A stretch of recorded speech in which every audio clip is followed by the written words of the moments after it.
Piala AFF, turnamen yang selalu terasa dekat, tapi entah kenapa tidak pernah benar-benar jadi milik Indonesia. 6 kali final, 6 kali harapan memuncak, dan 6 kali pula kita pulang tanpa trofi. Kini AFF 2026 datang dengan situasi yang seperti biasa tidak ideal. Digelar di luar kalender FIFA, tanpa banyak pemain abroad, tanpa skuad tim utama. Tapi justru di titik inilah arah baru itu muncul. John Hartman datang bukan untuk menjual mimpi kosong. Ia datang dengan kesadaran penuh. AFF bukan soal nama besar, bukan soal CV Eropa, tapi soal mental dan sistem. Indonesia memang tidak datang sebagai unggulan, tidak pula sebagai tim yang ditakuti di atas kertas. Namun satu hal mulai terasa berbeda, cara berbicara pemainnya, cara berpikir pelatihnya, dan cara tim ini disusun satu persatu seperti kepingan puzzle. Dan dari semua kepingan itu, satu nama mulai terlihat jadi poros permainan. Tom Hyatt, gelandang yang bukan sekedar mengalirkan bola, tetapi mengalirkan harapan.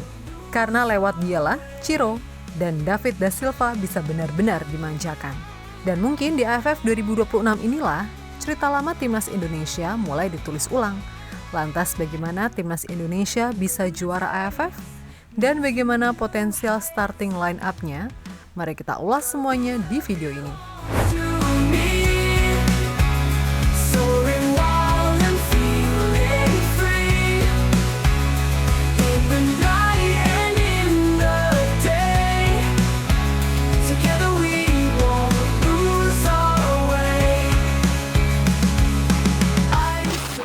Piala AFF 2026 sejak awal memang tidak menjanjikan jalan mudah. Turnamen ini digelar di luar kalender FIFA. Artinya, Timnas Indonesia harus bersiap tanpa banyak pemain abroad seperti Emil, Jesus, Verdonk, Kevin Dix, Ole, Jonathan, Hubner, hingga pemain yang bermain di Eropa lainnya besar kemungkinan tidak bisa join. Namun bagi John Hartman, kondisi itu bukan alasan. Justru sebaliknya, ini adalah ujian dan kesempatan yang ia anggap sempurna. This is a level playing field simply because when the FIFA window is closed, all those qualitative advantages teams can gather by grabbing Serie A players, etc. This is now about the wider squad. This is now about local players that are going to get an opportunity to represent their country. At times they've waited for these moments. So for me, I see this opportunity as a one where a group of men could really pioneer and usher in a new phase for Indonesian football of success. Ya, Hartman menegaskan AFF bukan soal siapa yang paling lengkap di atas kertas, melainkan siapa yang paling siap secara mental dan kolektif. Dari hasil drawing, Indonesia tergabung di grup A bersama juara bertahan Vietnam, kemudian Singapura, Kamboja, serta pemenang playoff Brunei Darussalam atau Timor Leste. Bek Timnas Indonesia Rizky Ridho tidak menutup-nutupi tantangan itu. Jika ini bukan grup yang mudah, namun menariknya, setelah pengakuan tersebut, tidak ada nada pesimis yang muncul justru tekad untuk menuntaskan sejarah. Ya tentunya bukan grup yang mudah, saya bilang tadi. Tapi kan ini di AFF ini kita belum pernah juara. Tentunya di kesempatan kali ini kita juga akan berjuang semaksimal mungkin untuk mendapatkannya. Saya rasa semua pemain ketika mendapatkan panggilan timnas akan berusaha sebaik mungkin dan akan memberikan segalanya. Selain Ridho, Sandy Walsh juga memasukkan juara ASEAN ke dalam targetnya di tahun 2026 ini. Sasaran saya di tahun 2026 adalah tetap bebas cedera, meraih banyak prestasi bersama Buriram United, dan memenangkan kejuaraan ASEAN bersama Indonesia. Sumber Garuda Fansbook. Pernyataan itu sejalan dengan sikap sang pelatih. John Hartman menilai status tidak diunggulkan justru menguntungkan Indonesia. Have to be tested. I think coming off the back of the World Cup and the disappointment, players want these moments now. They've had some big games in World Cup qualification. They've had some good results as well, and they've suffered. And those learnings will certainly apply them to the champions. And I think going into that game, you're an underdog when you're playing the champions, and I think our players and fans will enjoy that. Ya, bagi Hartman, AFF 2026 adalah panggung untuk melihat karakter sejati timnya. Bukan tentang menghindari lawan kuat, melainkan tentang bagaimana tim ini berdiri di bawah tekanan. Dan dari grup A inilah mental timnas Indonesia akan diuji lebih dulu sebelum bicara soal mimpi yang lebih besar.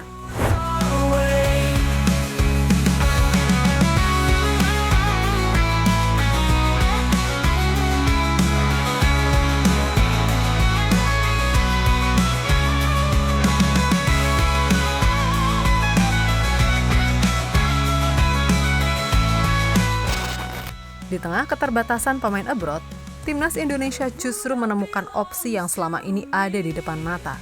Dua nama yang sudah lama hidup di sepak bola Indonesia. Dua pemain yang paham tekanan stadion, cuaca, dan ritme Liga 1. Ciro Alves dan David da Silva. Keduanya kini tengah menjalani proses naturalisasi menjadi warga negara Indonesia. Ciro Alves sudah bermain di Indonesia sejak 2019.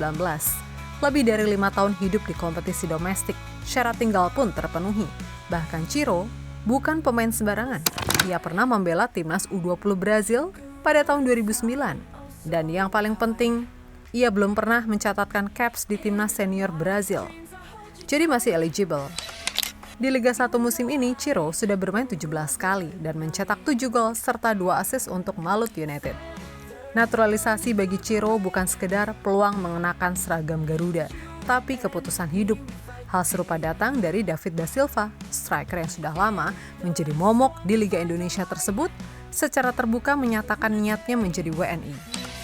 Saya ingin di sini, saya bahkan ingin dinaturalisasi sebagai warga negara Indonesia, dan sekarang semuanya sedang dalam proses. David da Silva juga bukan pemain asing dengan adaptasi setengah-setengah. Ia produktif, ia konsisten, dan musim ini bersama Malut United, ia sudah mencetak 7 gol dan 6 assist dari 16 laga di Super League. Meskipun keduanya sudah berusia 30-an, namun dalam konteks Piala AFF, pengalaman justru menjadi mata uang paling berharga. Turnamen ini padat, tekanan tinggi, dan sering kali ditentukan oleh ketenangan di kotak penalti. Bagi John Hartman, situasi ini adalah dilema sekaligus peluang. Memanggil pemain naturalisasi baru selalu memicu perdebatan. Namun Hartman bukan pelatih yang takut mengambil keputusan tidak populer.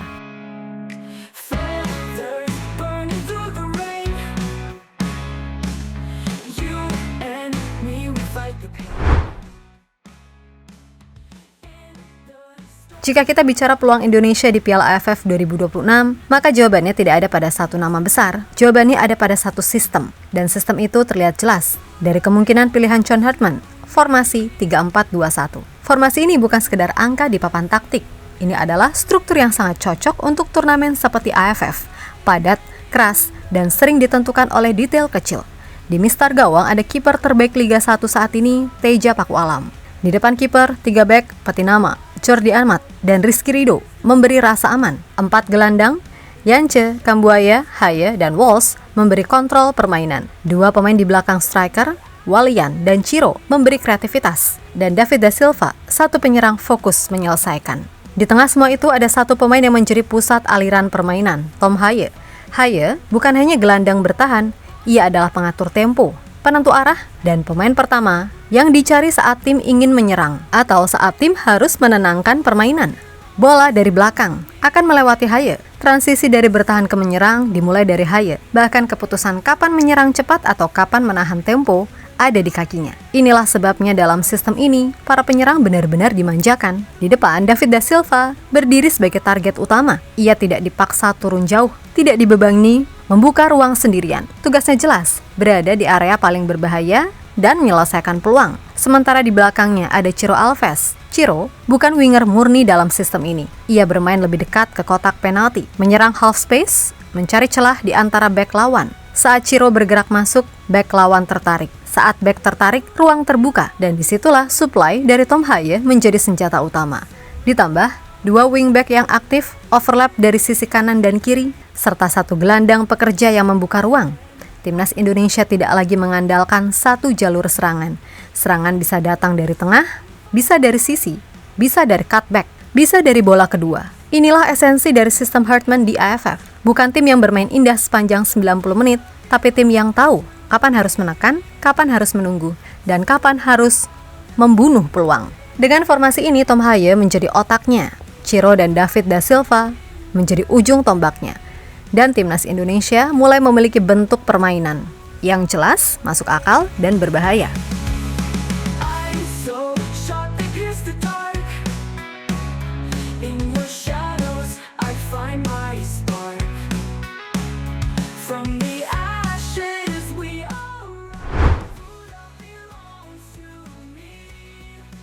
Menariknya, optimisme Indonesia di AFF 2026 tidak hanya datang dari dalam negeri. Media Malaysia mulai ikut menyoroti langkah John Hartman. Mereka melihat Indonesia bukan lagi tim penggembira, melainkan ancaman baru di Asia Tenggara. Nada pemberitaan mereka bukan mengejek, melainkan waspada, terutama karena Indonesia datang dengan pelatih baru dan target yang jelas mengakhiri penantian panjang gelar AFF. Dari Vietnam, reaksinya bahkan lebih tegas.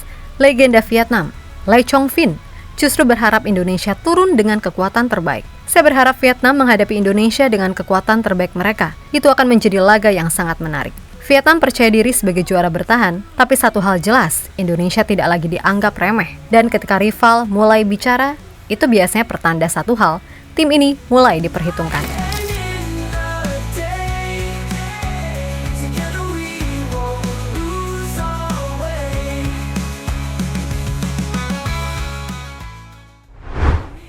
Piala AFF 2026 mungkin bukan turnamen paling ideal bagi timnas Indonesia. Tanpa banyak pemain abroad, tanpa label unggulan, dan dengan grup yang sejak awal sudah terasa berat. Namun justru di kondisi seperti inilah, sebuah tim biasanya menunjukkan wajah aslinya. Di bawah John Hartman, Indonesia tidak lagi hanya bicara harapan. Indonesia bicara arah, bicara sistem, dan bicara mental. Dengan struktur yang jelas, peran yang tegas, dan pemain yang tahu tugasnya, timnas Indonesia tidak datang untuk sekedar mengulang cerita lama. Tom Haye menjadi poros permainan, Ciro Alves dan David da Silva menjadi ujung penyelesaian, dan seluruh tim bergerak dalam satu ide yang sama. Apakah ini cukup untuk menjadi juara? Tidak ada jaminan di sepak bola, namun satu hal yang pasti, timnas Indonesia sedang mempersiapkan sejarah baru juara AFF 2026.